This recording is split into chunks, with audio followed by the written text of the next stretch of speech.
Hi, I'm Michelle. Welcome back to Finally Revealed. In this episode, I want to talk to you about what you need to know and what you have to have ready in order to meet with your attorney to file a Chapter 7 bankruptcy case.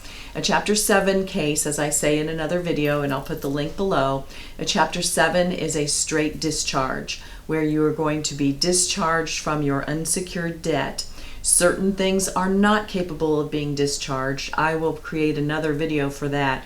However, in general, a Chapter 7, if you are eligible, and there is a means test that you have to pass based upon your income and your expenses to see whether you are eligible to file a Chapter 7.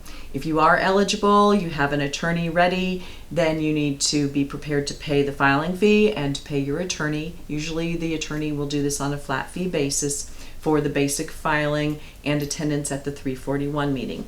You will need to have a list of your real estate, a list of your major personal property, a list of all of your creditors.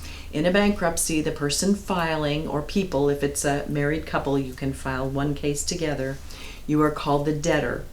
And the people that you owe money to are the creditors. Creditors include installment loans, car loans, mortgage, credit cards, your Aunt Agnes who you borrowed money from, any cash advances that you've made on credit cards, any loans against 401k plans, any private loans, anything like that. It's also contract payables are included in there. It also includes child support, which is not dischargeable, but you need to disclose everything, alimony payments, property settlements that have not been paid. Those would all be creditors. Also your taxing authorities, your student loans. So you want to have all of that identified, listed out. Don't miss anybody, utilities, etc. Business debts, things like that. So you want to list out all of your debts and have that ready.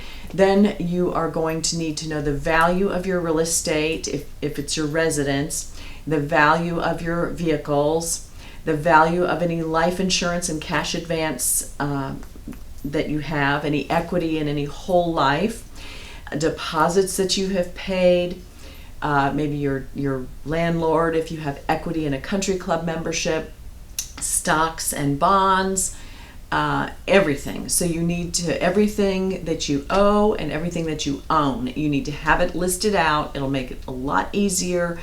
And you can get better advice, the better information that you can give to your attorney. So that is all the information that you'll have to have. Then there will be, you should also be able to tell your attorney the last big payments that you made. If you made any large payments to any creditors, maybe you were trying to get caught up, but something happened, you got sick, or you lost your job, or someone in the family became ill. You need to be able to tell them about major payments that were made in the 90 days before you're going to file. And then you also need to tell them of any, if you have any vehicular homicide charges against you, if you had any fraud judgments against you, if any judgments against you, you need to have the creditor and their attorney and the case number and where the case was filed. All of this information is going to be put into some schedules and also will help with answering statement of financial affairs. You'll also need to know who your accountant was that prepared your last tax returns. If you own any small business interests, you'll need to know that. If you have debts with other people where both of you borrowed or you co-signed for someone or they co-signed for you, you'll need to know that. So all of this information is what you're going to need to take into your attorney.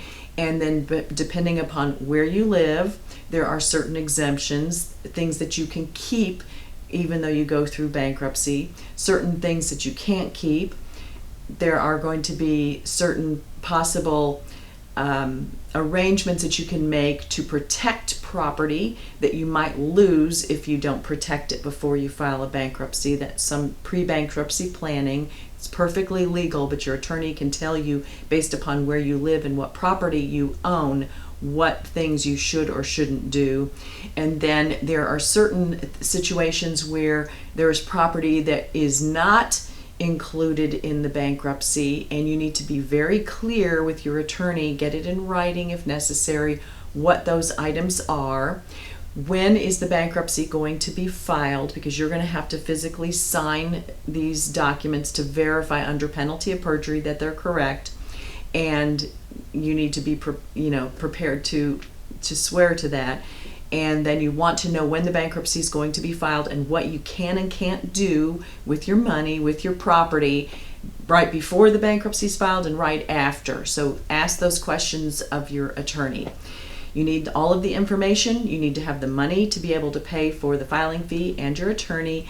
I hope that this was helpful to you. I know I went through it pretty quickly. If you have any questions, leave them below. If this was helpful, give me a thumbs up. Pause it, go back and make the list if you wish. And I will see you again next time.